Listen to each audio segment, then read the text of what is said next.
Yeah, you got some good opinions. So, of everything we talked about already, what do you think is the most important? I guess when you're talking to your buddy in Indonesia, I thought that was kind of cool that he's trying to get some different views on things, get a different opinion on life. I think that's really I mean, for someone Yeah, where he comes from and his background, it's a little bit hard to break that mold. yeah. But you're like straight up New Yorker, right? Correct. So, I, I'm not concerned about his opinions. I want to know your opinions, actually. On as far as what goes. Well, what we talked about. Let's talk about international politics. Like, what's Oh hot? man, it's I try to I just peek at the news every morning and see what's happening. I after the election, I kind of like a major political hangover, and I got really sick of it. And that was kind of it. And once I moved back to America, I kind of you're busy working and stuff. You can't really spend time learning and knowing and But that's the uh, difference, man. I want to know the difference between you being there and you being here now. I don't have as much free time. I'm just constantly working and figuring out, plotting my next move and where I'm going to be and what I'm going to do.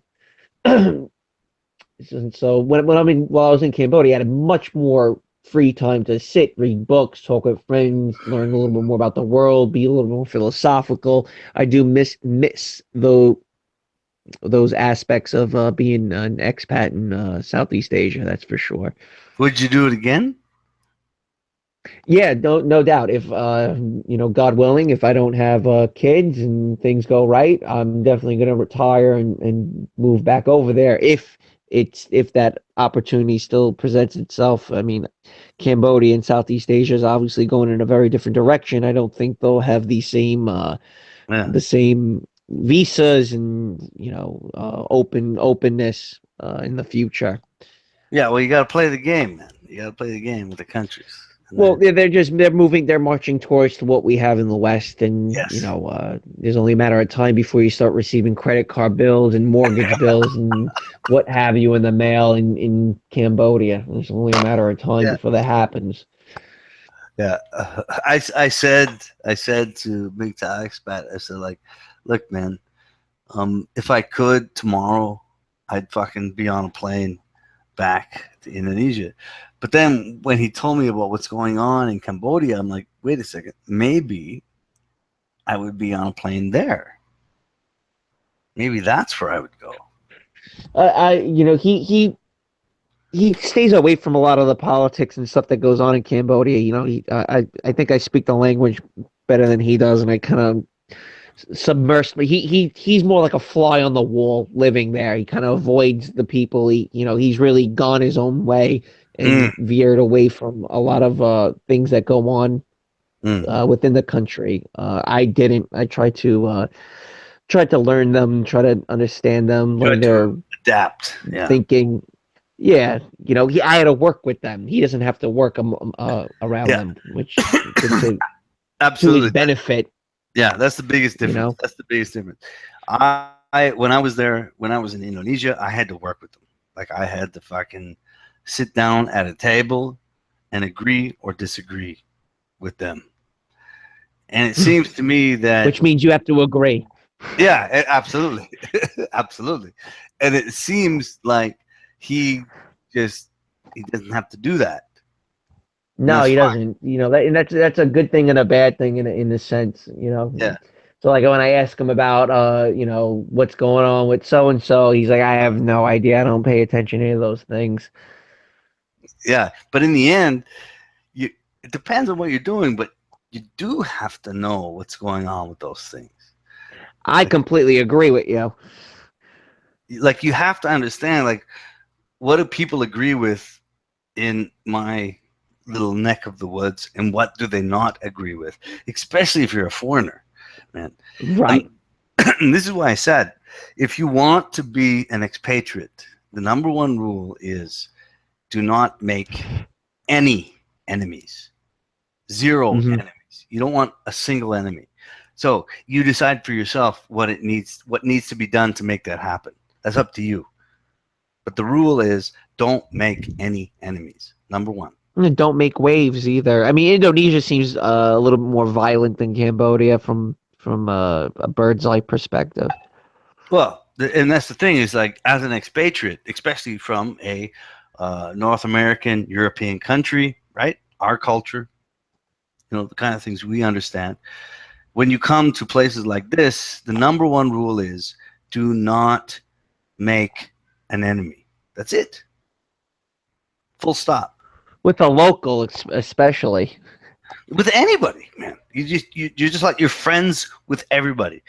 Even if it makes you look like an idiot, even if you lose somehow, you are their friend. Done. You're not their enemy. Because the moment you are their enemy, you have no friends. You have no friends. You have no. There's no back door anymore. Like trust me. Yeah, I just I do not miss the expatriate community in Cambodia, and I mingled a little bit with the adjacent countries and met with other foreigners, and they're all rejects from the West as far as I'm Mostly, concerned. I'd yes. say 90% of them are Mostly. socially awkward. Yeah. There's a couple other expat channels from Cambodia and Vietnam and Thailand, and I met some of them and they were just not nice people. You're And absolutely right. it takes a very strange person to move to such a foreign land. It's not like you're moving from New York to Paris or New York to Milan. You're Absolutely. choosing you know, the joke in America is Southeast Asia is the asshole of the world. I'm like, why are you Well, moving to it's the like asshole of the world? it's not just moving to another.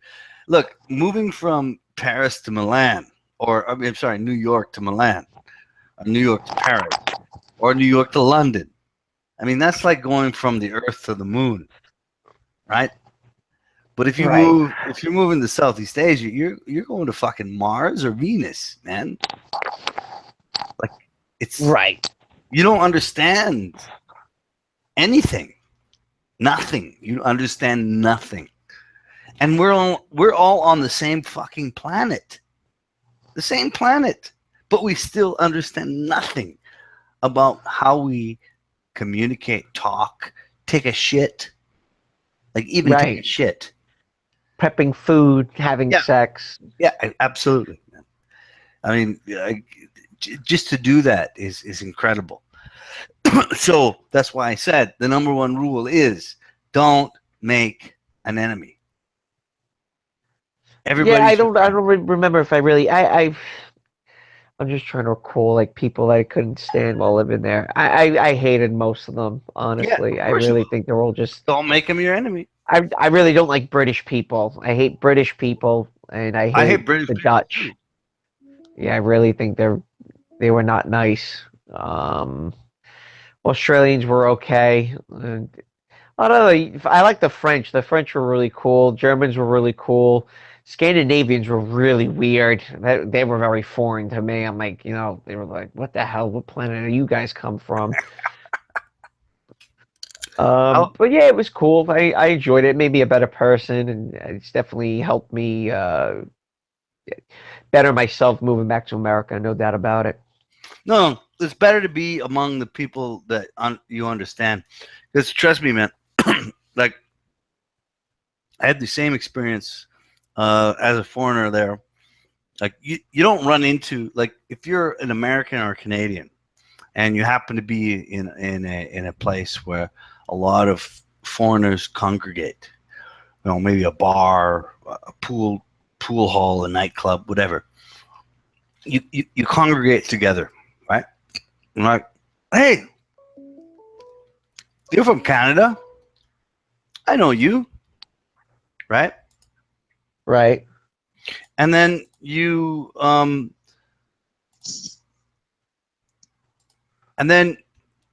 talk to them and you get to know them and you make a friendship because guess what?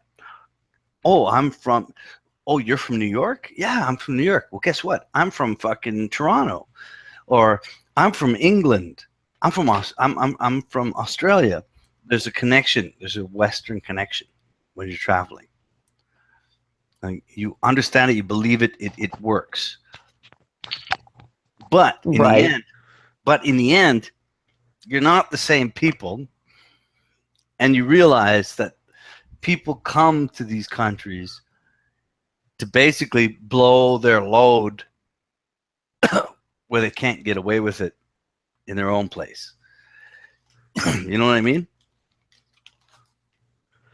Well, yeah, most guys. I mean, look, I like the whole concept of people traveling, and I don't know guys that like to travel. If guys are looking to travel, you're trying to get fucking laid. It's not like they want to go see some historical temple or some shit. They're looking for fucking pussy when they're traveling. Mm. And and for Sure, women. women traveling, at least in America, it becomes like a one-up thing. Oh, I did this better than you. Oh yeah, well I backpacked through the Himalayas.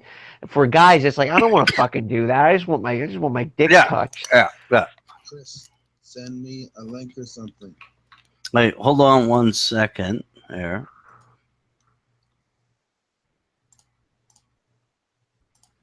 Wait, someone's joining us. I think so.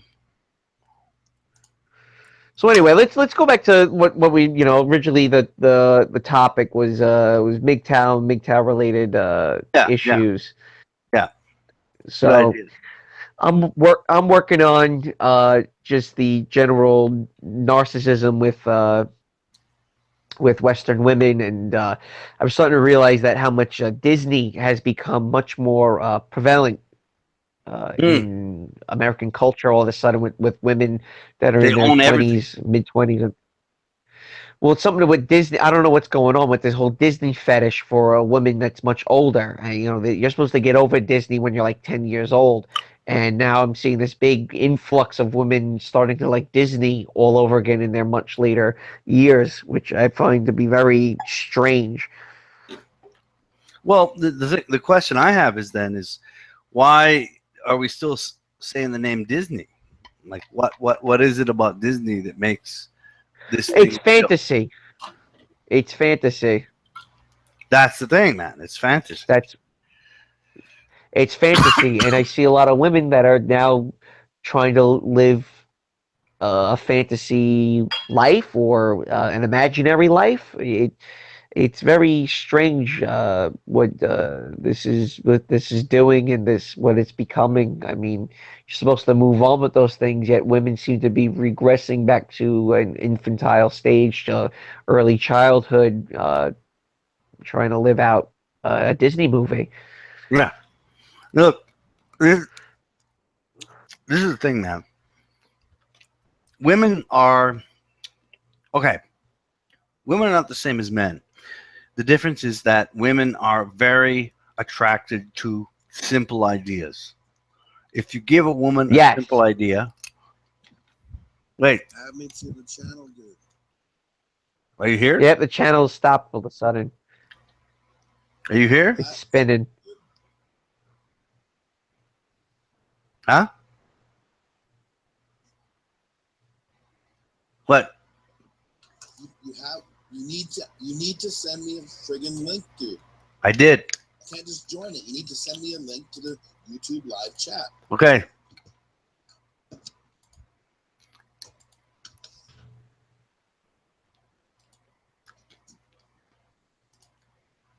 Okay, hold on a second here. Okay. Hey, can you still hear me? I hear you. Okay. Yep. I gotta invite another guy to the chat that was supposed to be here. Well, the stream looks like it stopped. Yeah. We still got 10 viewers, so whatever. Yeah, no, but it's spinning on my end. I'm seeing if was able to. We still got 10 viewers. That's pretty good. Yeah, it's fucking whatever. It's leftovers of what I've created, so I'm okay with it. It's leftovers. Yeah, basically, because I used to have a big channel, but then I moved. I got married, divorced, ran away, fucking all that shit I told you about. And now I'm picking up the pieces. I got to pick up the pieces, just like everybody else. Pick up the pieces. Pick up the pieces from your life. That's what you do. You know. All right, I just want to make sure that we're actually still on before I start rambling again. No, we're on. So anyway, I've been working on a lot of writings. Hopefully, if I get a little bit more free time, I'm trying to just solidify my stance on a lot of MGTOW, the flaws of MGTOW, which there are tons. There's definitely needs to be a lot of criticism within the MGTOW community and its Absolutely. issues, which don't seem to want to be addressed.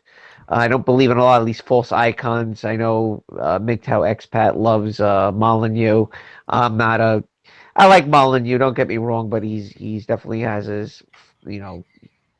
He picks and chooses battles. He doesn't want to touch certain topics, along with many other YouTube channels that don't want to do. You did a whole shit with it. You did a whole. That was beautiful, actually. The talk you did with him. Yeah, I really a lot of people love it. I thought it was retarded.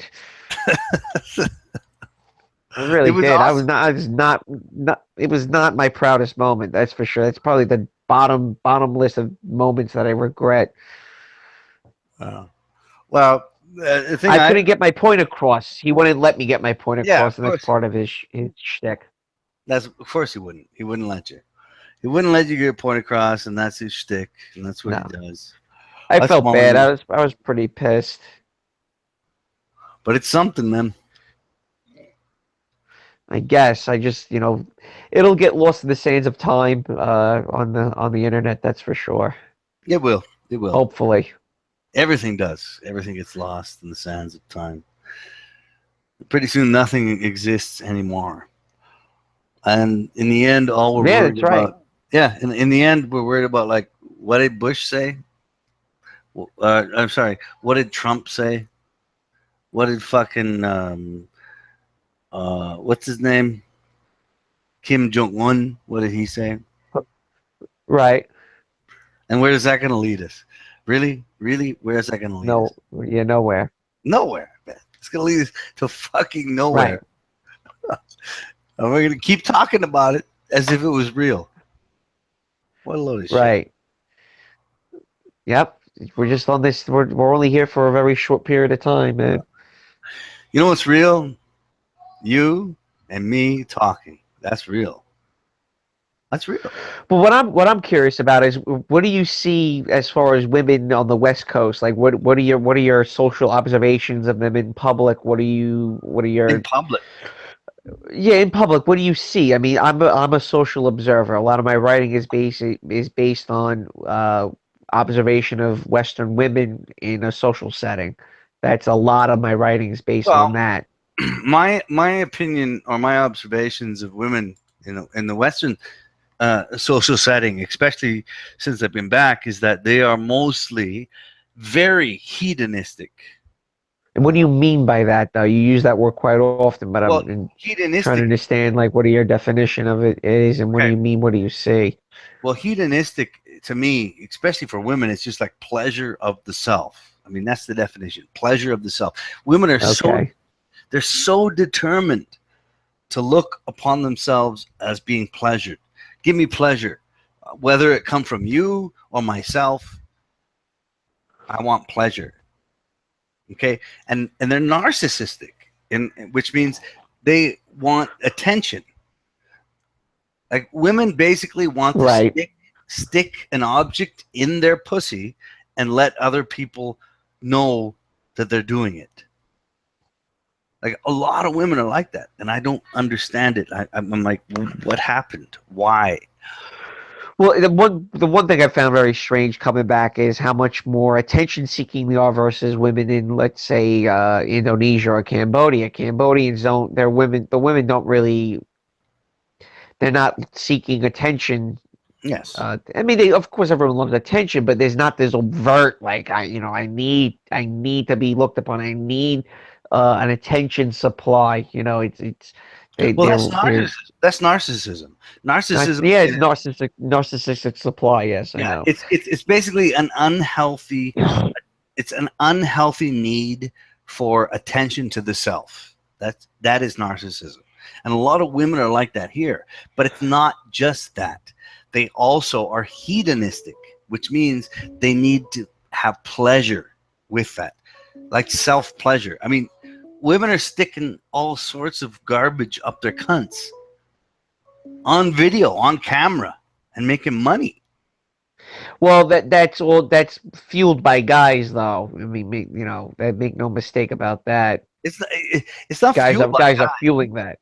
It's not fueled by Of guys. course it is. Who's No, it looking is. at it? You think other girls will, you think other women are looking at it? No, guys are No, looking at it. guys are looking at it. Guys are obviously looking at it.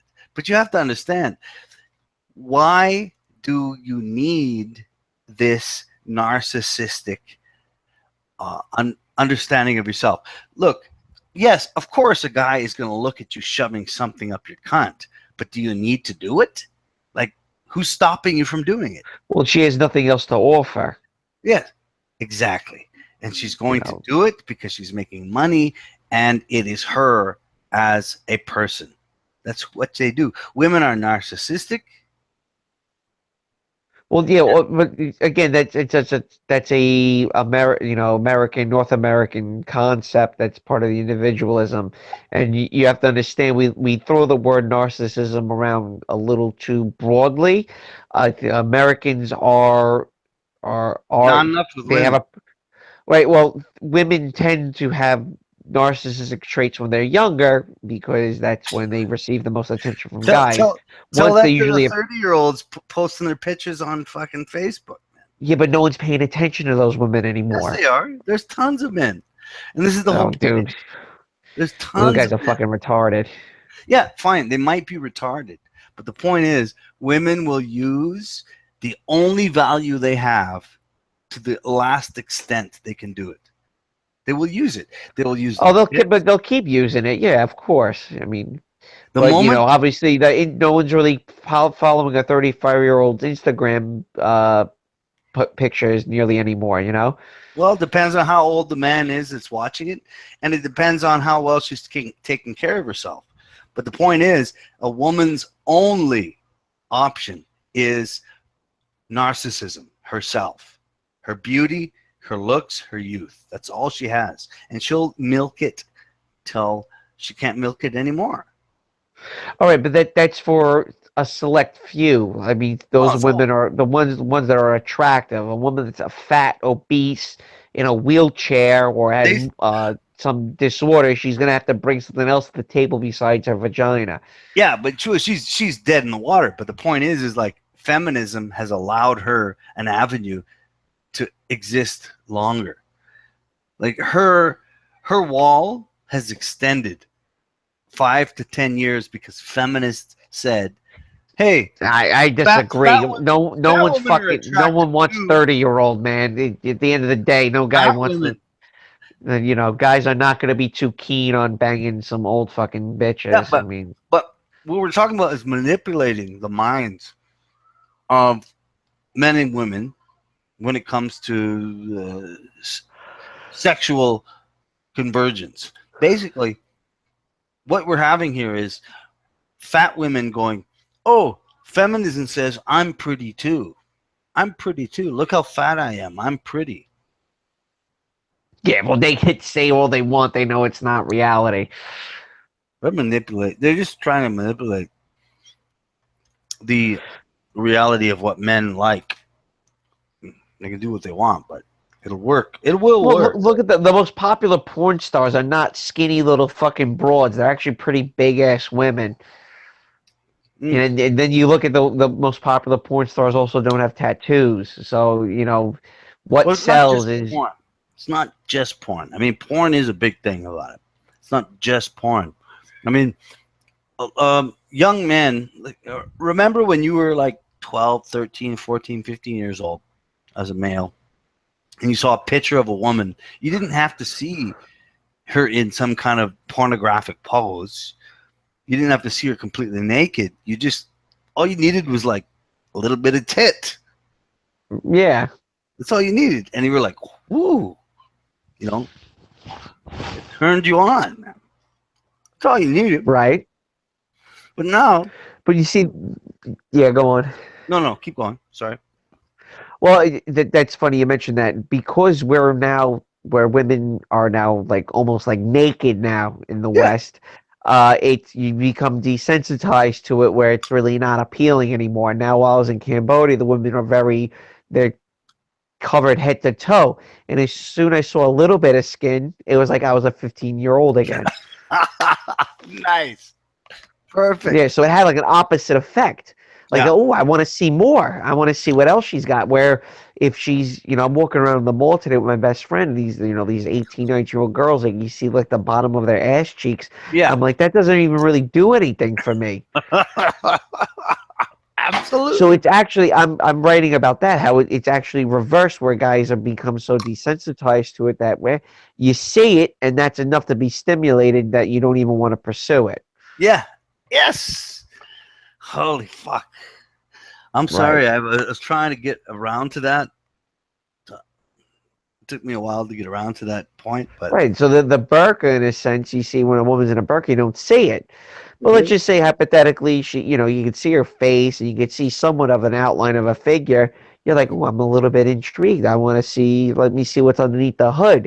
If you already see what's underneath the hood, you're like, ah, fuck it. I'm really, I can go home, have a wet dream or whatever to it, and I'm good for the day. well, the idea is that women have let me put it this way. Women are a part of society where their value is based on their looks, their sexuality, their being. Men are not. Men are based on what they can do. What can you do? Can you build a house? Can you fix a car? Men are people doing, women are people being. They just exist. And this is the thing. If you understand that, then what happens is if you try to cover up what women are, then all you're going to have is more attention on what they can be.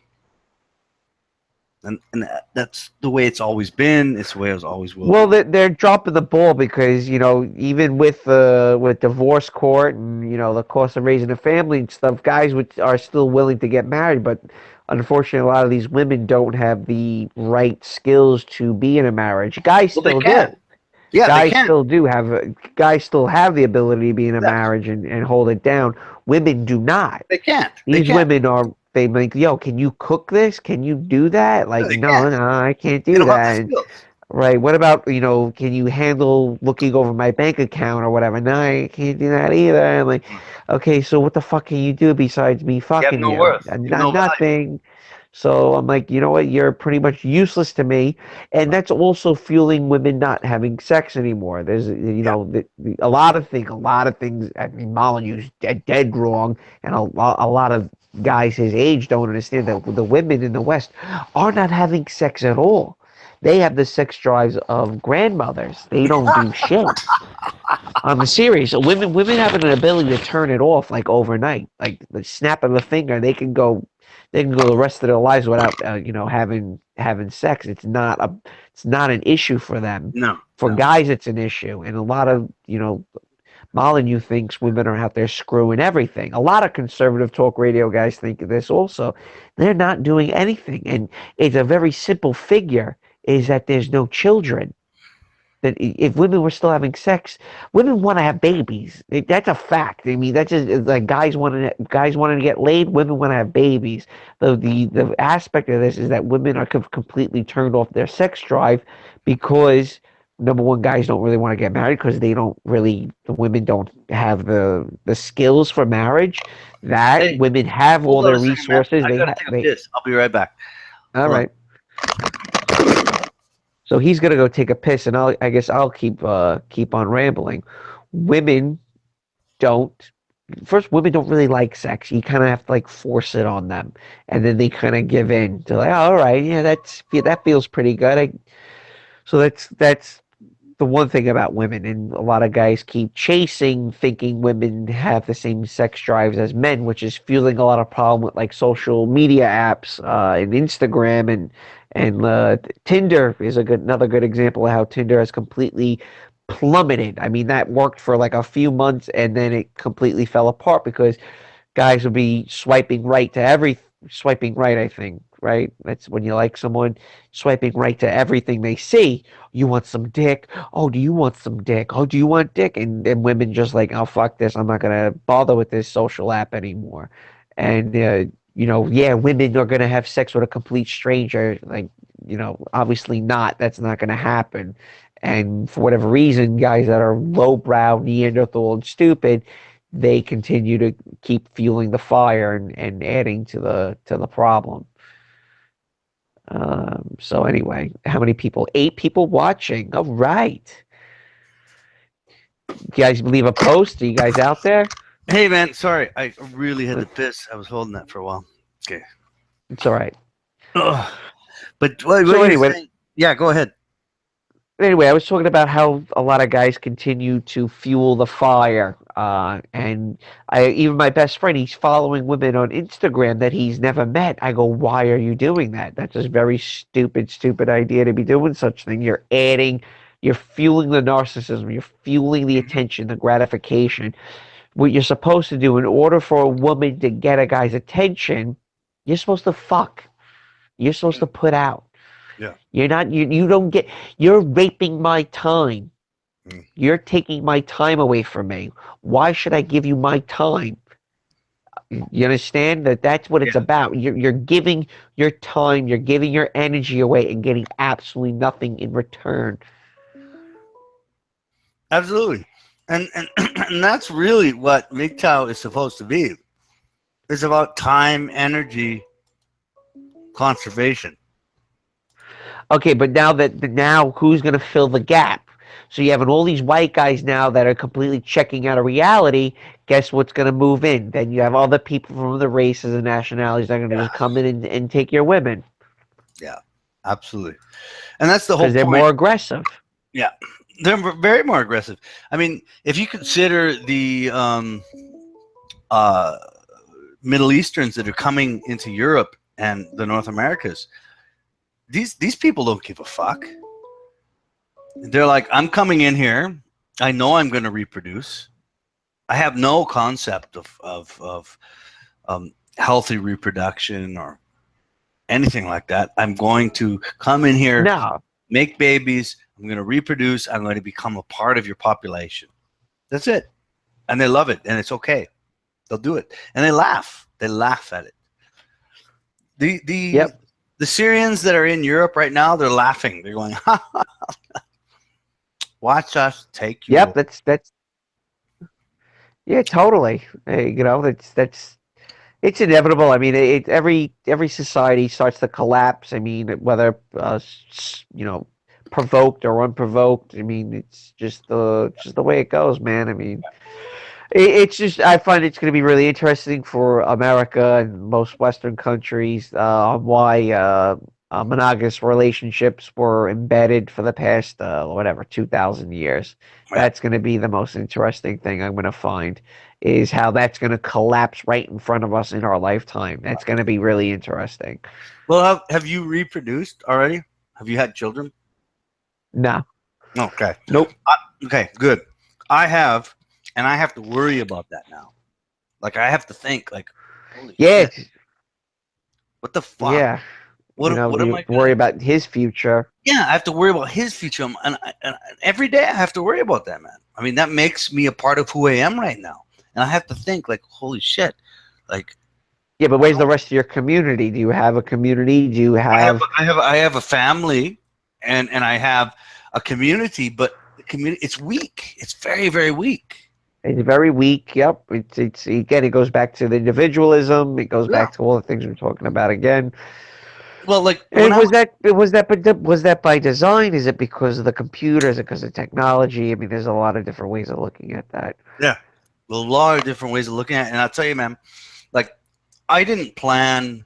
Obviously, I didn't plan this, but it happened, right? And now I have to deal with it, and I have to do it the best way I can. But I understand that, look, I made my decisions. I made my decisions. And maybe they weren't the right decisions, but the point is I have another blood body that I got to take care of. And I understand what's happening. I see what's coming down the line. Like, how am I going to prepare him for that? You know? I just teach him everything you know. I mean, that's your best bet. I mean, Yeah. that's all you really can do. That's all you can do, man. I mean, think about your father. Like, what did your father teach you? My father didn't really. He was more of a friend. My father. He wasn't really a father figure in a lot of different. He was more of a friend. We had a lot of differences growing up, and now that I'm back from Cambodia, I've kind of developed more of his personality. So we had a lot more things in common. But I've definitely learned through him, and I'm serious about this, not to get married because Yeah. he's now married twice, and I've seen him completely fall apart as a human being, at least with his second marriage. That's so horrible, man. To see that is Yeah, horrible. dude, he doesn't seem to realize it. I don't know if he does or not, but it's a little bit scary and nerve wracking to see him self destruct, and it sucks, but it is what it is. But you still have him there, right? He's still he's still there. He's still an He's influence on your hanging, life. yeah. Oh yeah, no doubt. He's definitely gonna help me. Hopefully, get my own place very soon. So things like that. Because the cost of living is really bad, and it's not easy in the West. That's another thing I'm starting to realize is how much guys can't progress because they don't even have their own space. No, Living in America, absolutely. girls don't want to fuck no guy living in mom's basement. It's basic. This basic. You know, basic social construct, I guess, or something, whatever you call it. Women don't want a guy living with mom and dad. So, that's kind of adding fuel to the fire. Yeah, yeah, absolutely, I man. mean, women don't really live on their own. They usually just live with their parents until they find a guy with his own Exactly. place. With the cost of living and the cost of, housing and stuff, that's adding to the problem. Well, let me put it this way, man. When I married my ex-wife, they couldn't wait for her to fucking get married Get again. out of the house. Yeah, Get the get out of the fuck out of house. here, man. They were just like, Right. finally, get the fuck out of here. You're 35 years old. Get the Right. fuck out of the house, please. They were just like, okay, who wants to marry her? You do? Okay, go. They couldn't wait, man, because that's what they do. As a woman in those countries, they're just a burden on the family the whole time. Well, They're a they burden. still are here too. Yeah. Even the guys are. I mean, the guys are useless. They don't help their fathers with anything around the house or whatever. They don't do shit. Well, Even I'm guilty. maybe that's the biggest difference. Maybe the biggest difference is that in the West, both children are a burden, but in the East, it's just a woman. And that's what they think. It's just like, please get this woman out of my house. A woman is still a much bigger burden. Mm-hmm. Mm-hmm. And they're just like, please marry this. Can you please? And they're like, oh, really? You're from Canada? Well, you're a normal guy. Can you just marry her? Get her the fuck out of our house, please? Because she's a burden. Because all my sons are gone. Can you please get this woman out of the house? I didn't realize that. I didn't understand how that worked. But in the end, it played a Right. big impact on how I didn't succeed in my marriage. I didn't get that.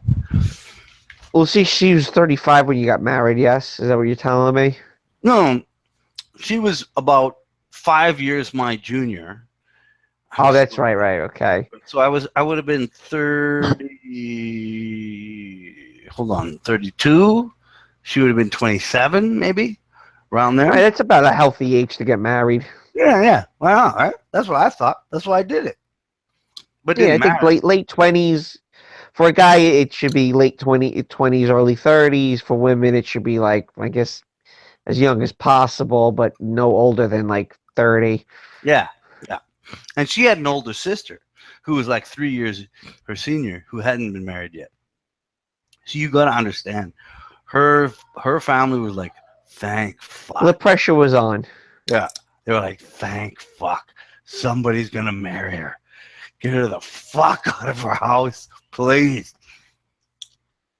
Because they got two older women, right, living off of their house, and they got like, and all the brothers were younger. So all the brothers were younger. There's like, they all have like 5, 6, 7 kids, all of them, right?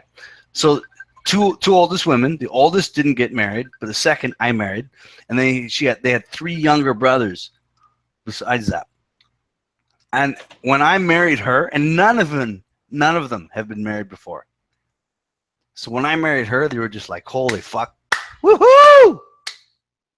Get married. I don't give a fuck who you are. Get her the fuck out of her house, man. Please. Please get out of our house. Like, all our children are adults, and we need to like try to survive in this third world country. So please take this woman away. You know what I mean? Right. Yeah. That's what it was, man. All right, so why don't we? It's getting late over here. Why don't we do this again soon? All right. If you want to do it next weekend, let me know. All right. I will. I love talking to you, man. I love talking to you. You have great opinions. Yeah, I'm just crazy. I just thought I'd get really tired out of nowhere. Me too. Me too. All right, so we'll chat during the week, and it's been a pleasure. We'll hook up again. All right. We will. I promise you that. All right, man. Have a good night. You too. Take care. Bye bye.